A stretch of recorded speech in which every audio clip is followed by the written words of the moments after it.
Time now for the business review, and this week, Couples Resorts outlines expansion plans and signals a possible public offer on the horizon. TVJ's Andrew Ladley reports.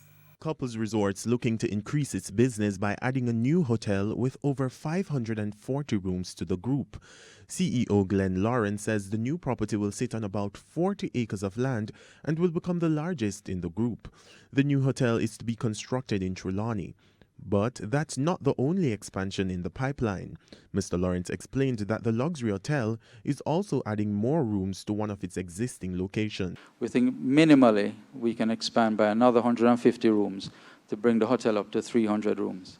Now, you have to understand that we are not looking to take on the 1,000-room giants of this world. That's not our space.